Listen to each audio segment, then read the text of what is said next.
Hi, everyone. Welcome to our August webinar. I am Cassie Thompson, Smartling Senior Product Marketing Manager, and today we are going to be talking all about how to master the use of linguistic assets to achieve a consistent brand voice across languages. Before we get started, I wanted to go over a couple of housekeeping items. Please put any questions you have for our speaker in the questions tab, and we'll try to get to them at the end, given time. We'll also be recording the entire session. So if you need to leave for any reason, you can catch up on what you missed later as well.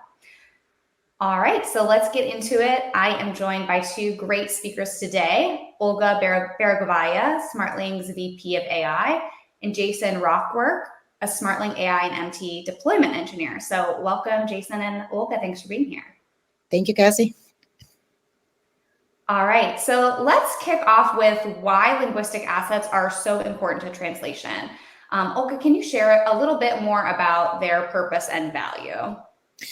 Yeah, I really love this background because it really shows all the different content sources that represent linguistic assets, right? And as you could, a company needs to work equally with legal content and help content and product and everything in between. So what are linguistic assets and why are they so important? Even probably more important in the modern time and age of AI. There is nothing more valuable than corpus that actually represents the brand voice. And now this corpus is used, and that's something Jason will be talking about. This corpus can be used to customize machine translation engines, fine-tune AI models, or just leverage it as a translation memory to leverage previous content. So again, extremely important. These assets are your brand, and these assets represent your brand uniqueness. So that's what we'll talk about today. Great. I can definitely see why these are so important. But why do companies find themselves in situations where maybe their linguistic assets aren't quite healthy? There are multiple reasons, and the reasons can be, first of all, our industry standards, right? The XLIF standards and the TMX standards, they've been a little bit on the forgiving or a little bit on the loose side for quite some time. So sometimes the segmentation can be very different between different linguistic assets. Sometimes it can just be that translation units that are contained in translation memories are just point blank old and have not been deprecated on time. Sometimes it can be, like, for instance, a product of acquisition where linguistic assets can find themselves inconsistent in terms of terminology. Terminology itself, glossaries can get dated. So unless you keep your linguistic assets in a healthy state, and again, that's something that Jason and team are working on, and that's what we'll be talking about, it is quite possible that you can be introducing errors into your translations, or again, suddenly find yourself off brand. Awesome. Thank you. So let's turn to Jason now. So Jason, part of your role is helping customers assess and optimize their linguistic assets at Smartling. Could you walk us through what that process looks like? Yeah, so one large aspect of my work is performing an automated linguistic quality assurance, or LQA, over clients' translation memory and glossary files. The output of LQA gives us different categories of errors, prioritized by how impactful they are and how difficult they are to automatically fix. So this is a real-life example with anonymized data from one of the world's largest enterprises using a pretty large data set. We can see that some of the major issues, including inconsistent source, inconsistent target, and duplicates, mainly arise from working without a centralized system. I will do a deeper dive into the inconsistent target and glossary inconsistency issues. The second one is on this slide called key term mismatch over the next few slides. So on the next slide, here is an example of an inconsistent target.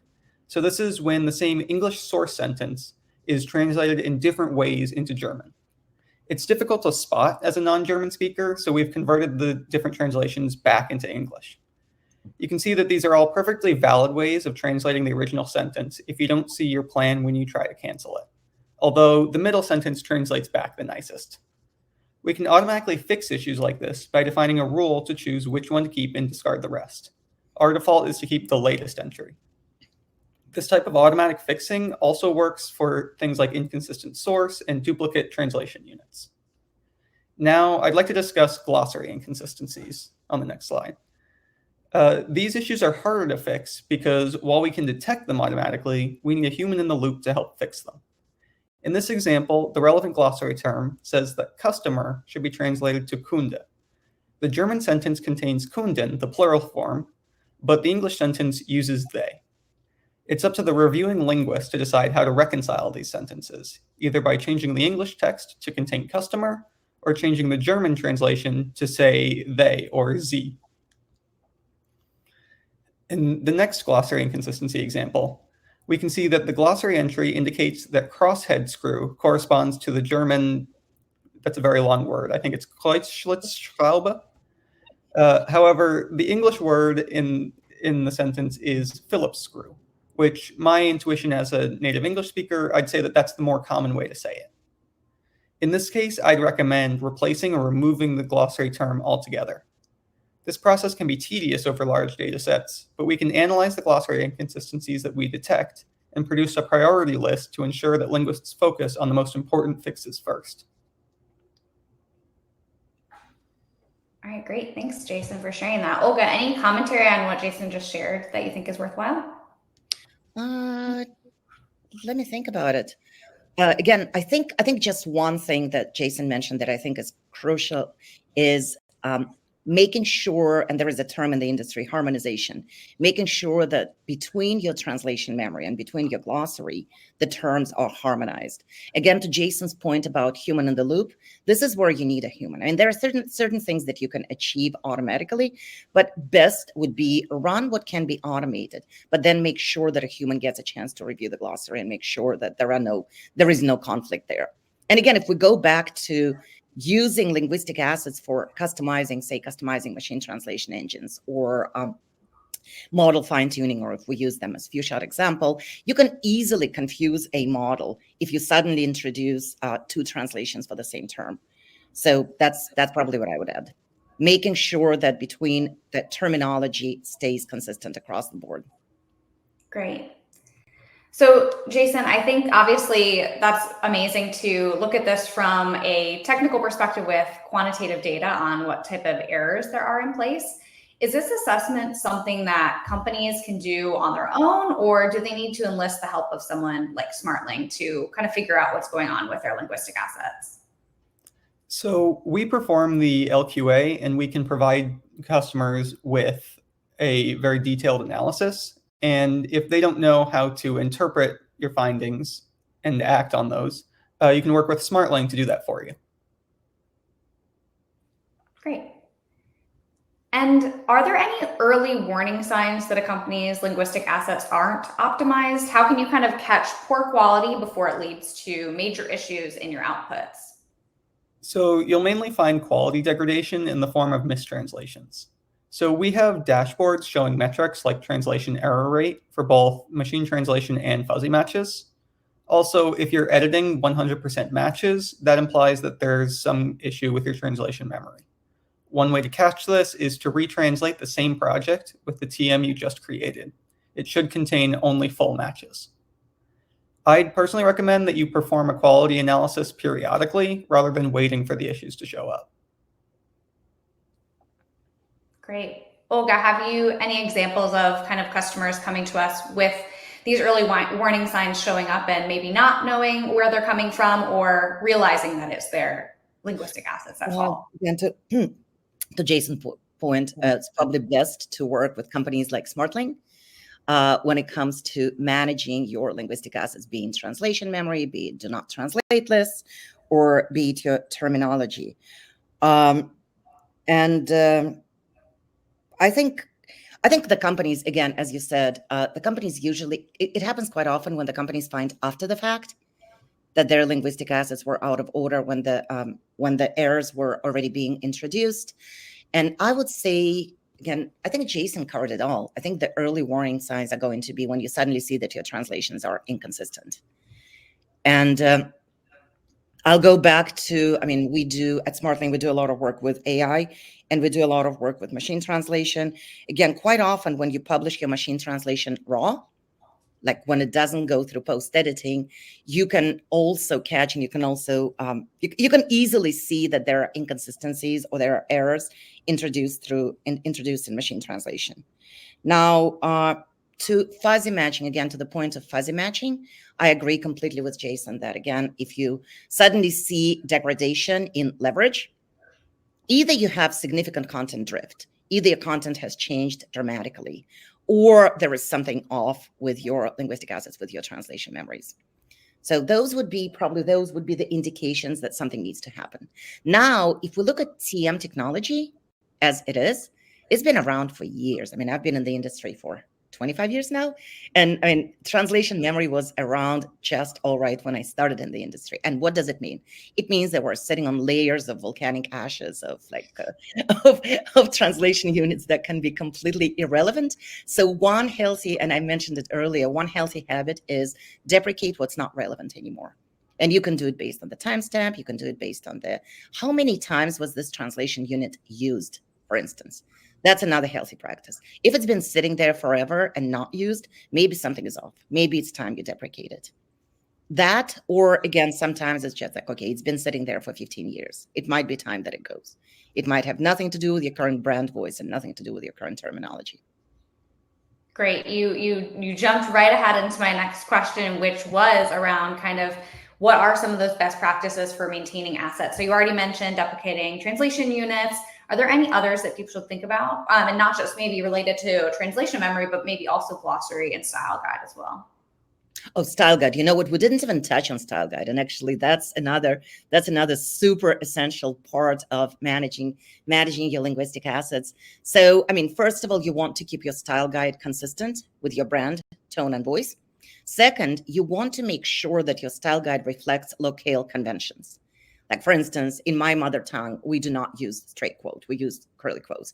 And things like this absolutely need to be reflected in the style guide, because the translator needs to know how to work with your brand and how to reflect your brand preferences in a specific language. Now, again, coming back to the age of large language models and the age of generative AI, style guide is gold mine of information on how you actually want to translate or automatically post-edit your content. Now you can fetch things from the style guide. You can actually summarize your style guide. You can use your style guide as a part of RAG technique. There are a lot of different ways that you can actually work with style guides. So yeah, thanks for bringing it up. I don't know how it slipped my mind altogether. And then there is another one. There are a lot of other things that the company needs to be mindful of. Like, for instance, non-Latin script, non-Latin glyphs, non-Latin alphabets. How do you want translations to be reflected? Do you want them transliterated? Do you want them preserved in English? All of these things, again, that's something the company absolutely need to think about. How do they want their brand to be represented in a particular language? So I think we mentioned it all. And again, what Jason showed, the work that we're doing here at Smartling has helped so many customers with both managing their translation memories and preparing linguistic assets for machine translation engine customization or for fine-tuning large language models. So keeping it healthy, keeping it up to date, and using technologies like we just demoed. Yeah. And both you and Jason mentioned doing this periodically. Is this something that customers should think about doing, on a quarterly basis? Is this an ongoing effort? How should they think about the calendar of keeping their linguistic assets up to date? Let me give it a try first, and then I'll be really interested in hearing what Jason would say. I would say that probably once you've accumulated a certain number of translation units, once your translation memory has grown to a certain size, that would be like healthy hygiene to run your tests on it. Now, again, what Jason demoed and what the team is doing here, it is machine time. It's not difficult to run. It's not human in the loop is where you probably want to be mindful of your investment. And from what I know, the healthiest practice for human in the loop is like once a year, unless your content has been super static and you haven't translated much. But pressing a button and running the report and seeing the dashboard that Jason just demoed, that's not too much work. So that can be done, again, once you've accumulated a certain number of translation units, or you could just say, set a quarterly cadence. The other one I would probably say when you want to do it is, again, when we go back to customizing machine translation engines, each time you want to run a customization would be a good, healthy time to actually make sure that your linguistic assets are consistent and in order. Jason, what do you think? Yeah, I mainly agree. Because it's a lot of machine time, it's very easy for me to set the automatic LQA running. I kind of say do it as often as you can stand to do it. When you get a lot of new data into your translation memories, then it's a good time to run it over again, make sure that you're not overwriting old translation units, stuff like that. Great. Thanks for letting me dig in a bit there.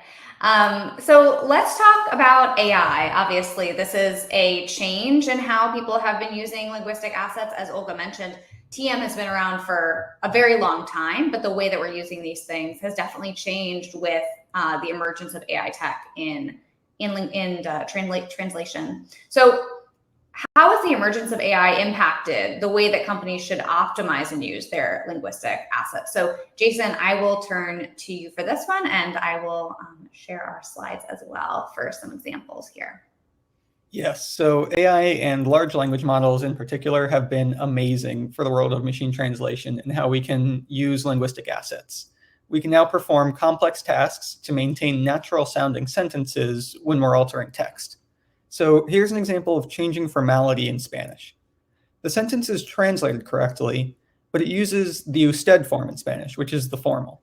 Our style guide specifies that we want to use the tu or informal form of you. It's easy enough to look for instances of su, which it means your in the formal form, and turn them into tu. But the verb doesn't agree with the subject anymore. The verb introducir is conjugated for the usted form, but before LLMs, we didn't really have an easy way to correct the verb form. The MT translation isn't totally wrong, but it lacks fluency. It's like saying I walks to the store. With an LLM, the sentence is totally natural. Introduce to Korea. So another task that we can perform with LLMs is glossary term insertion. This Spanish translation is correct, but it translates post to post when our glossary specifies it should be publicación. Without an LLM, we may be able to make this substitution, although even that is difficult with the alignment of words. But there's a deeper problem here. Post is a masculine noun in Spanish, but publicación is feminine. This means that the adjective first, or primer, no longer agrees with the noun that it's modifying. With an LLM, the model can correctly insert the specified word and modify the sentence around it to maintain a fluent sentence while changing the overall structure as little as possible. And these are only two of the many tasks that we can now perform using LLMs. One other great use of LLMs that we've been working on is using existing linguistic assets with retrieval augmented generation, or RAG, to maintain a consistent style when translating client text. Great. So it sounds like essentially where before maybe just human linguists were using these linguistic assets, now we actually have machines using them to a larger degree, and not just brute forcing them potentially as MT has in the past, but using them a little bit more smoothly into the translation that comes out. That's Yes. great. So Olga, kind of final main topic here is around what is the impact of using linguistic assets in this way with tech? What are the things that people are able to do now with technology and their linguistic assets beyond just informing human linguists about how they want things to be translated? Actually, the theme in the industry over the past couple of years has been exactly this, that translation memories have completely pivoted in their role from being something that informs a human linguist or leveraging your previous content. And now if you go to conferences, if you go to industry events, there's a lot of conversation about what else can you do with translation memories. And Jason covered a lot of it, a lot of different uses. For last few years, with emergence of machine translation, when we graduated from rule-based machine translation, linguistic assets like translation memories have been absolutely priceless for customizing machine translation engines. And now we do quite a bit of benchmarking here at Smartling. And we still see, and Jason would be my witness here, we still see that neural machine translation quite often outperforms LLMs when it comes to translation tasks. What does it mean? Everything that we spoke about, harmonization, cleanup, deduplication, all of that actually allows us to create custom engines that are significantly superior up to, I've seen it with my own eyes. I've seen a custom engine trained on properly prepped linguistic assets being 100% superior to generic engine. So that, then Jason also mentioned retrieval augmented generation, or RAG, where you can actually reference your linguistic assets to inform the output. In this case, that would be equally translation and automated post-editing. Glossaries, again, same thing. In the previous time and day, glossaries were there to inform, to help human translator translate. And now we can actually use glossary. I mean, as Jason just demoed, we can use glossaries to inform machine output. So there are, like, the change has been dramatic. And again, both academia and industry have been extremely data hungry. And now when we have all those linguistic assets, when we have the translation memories and the glossaries, it solves a huge issue of on-brand data that actually helps us convey our customers' tone and voice. Great, thank you.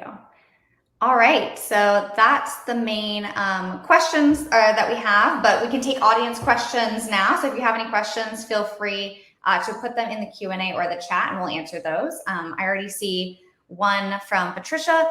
How can AI be leveraged for term harvesting to improve glossaries? Jason, you want to play with this one? You want to take it? That's Well, I can do it. Go ahead. Okay, I can do it. So, I mean, that's actually a fantastic question, right? Because quite often we would have either translation memories or like two websites that were translated without necessarily being aligned. So term harvesting, like in the previous days, heuristic-based or statistical term harvesting has now pivoted completely, because now you can harvest bilingual terminology and you can actually use AI-based aligners to produce bilingual glossaries. So it has evolved. Like in the old days, it would be character count, it would be frequency of use, and now you can actually harvest bilingual terminology much easier. Now, Jason, if you want to add to this. Yeah, it's just all the different tools that we can use to both align the different words and pick out which ones are the most important. Look for named entities. Named entity recognition is a big thing in this field. All of that has just gotten so much better with AI. Great. And I have another one from Benzen. How would you handle forbidden terms when training MT systems? You can actually, it's very interesting because we're working with some geos, some countries where certain terminology is just not allowed. Certain words are just not allowed. So, I mean, one of the ways you can do it is just substitution phrase tables. That's maybe a little bit more old-fashioned, but it still works. When you can actually replace a forbidden term with an allowed term. What other ways would there be? I mean, you can obviously search for those terms in your training data and make sure that they're excluded from your train set. So these are the two things that come to my mind. Substitutions, like brute force substitutions, or making sure that you've stripped your train set of forbidden terminology. I don't know, Jason, if you have any other recipes. Yes. Well, those are the main features, and especially when we're fine-tuning, as long as we're making sure that we're translating words into, sorry, this isn't the best way for me to explain it. But if we give the machine alternative words to translate into other than these forbidden terms, it can really help when we're fine-tuning an MT model. It's actually become a really, with the emergence of DI initiatives that have probably been, I mean, that's probably a fairly recent phenomenon. There's a lot of work that we actually are doing in terms of making sure that we observe honor the DI best practices. And that's one of the things where you definitely want to look at forbidden terms. I think all of us by now have seen examples of the most prominent forbidden terms, but that's where we actually support our customers' DI initiatives, making sure that we replace what should not be included. Again, in the training set or just running substitutions. Great. This is an interesting one. Patricia has some great questions today. How can you foresee AI supporting transcreation in the future? Well, I mean, first and foremost, we probably live in the age of transcreation, right? Where you generate target content as opposed to translating target content, right? So one of the things that we definitely would see is just generating target copy based on examples or based on descriptions, like zero shot or few shot examples. So I think we live in the age of transcreation now, and we talk to a lot of marketing agencies, and we work with marketing agencies, and we work with marketing copy, where AI can really be of help to generate on brand and stylistically accurate target copy. And we see a lot of, even in English alone, we see a lot of writing assistants, right? So that's basically, if you transpose it to a foreign language, that's transcreation for you right there. Great. We have a couple questions on prompts, so I'll ask those. What about prompts for using a style guide for each language? I think we have a couple examples of this that we're working on internally, but anything that we can share, kind of, Olga or Jason, about how we're using style guides in part of a prompt for translation? You want to take this one, Jason? Or sure. So I don't know exactly how much I can share, but let's take it very, very high level. There is a bit of a secret. Yes, we do. There is a bit of secret sauce there. So let's. Yes, but we do utilize client style guides in the prompts in order to create to generate the text and make sure that we're translating text correctly within the confines of the style guide. One thing that really helps with something like LLMs, where they like to be very, very creative, so the more constraints that you can add to it, the better results that you'll get. And using elements from the style guide helps us get much better results. Yeah, I think this is one area where there's a lot more to explore and kind of research. I think there's a lot in the style guide that hasn't been touched by things like MT in the past, because it's very inference based. So it's very interesting there. I really like to comment on models being creative. Didn't think about this terminology this way, but yes, indeed, unless you're prescriptive and unless you put some constraints in place, models just start dreaming things up. There's a question kind of just around, like, how would you create a prompt for informal versus formal? So obviously we don't need to say exactly what our prompt is, but how did we go about figuring out how to create such a prompt? Or, what are the considerations you take in? What are the things you consider when you're creating a prompt for something like formality? So one thing that we do use as like an early stage of developing these prompts is we do use input from linguists. We start off with very specific, like, don't translate this way. These are the kind of situations when we want to be using formal versus informal, based on the linguist, a native speaker's intuition and knowledge about the language in question. And then we try to generalize back from there in order to work well with other languages that also use formality. Great.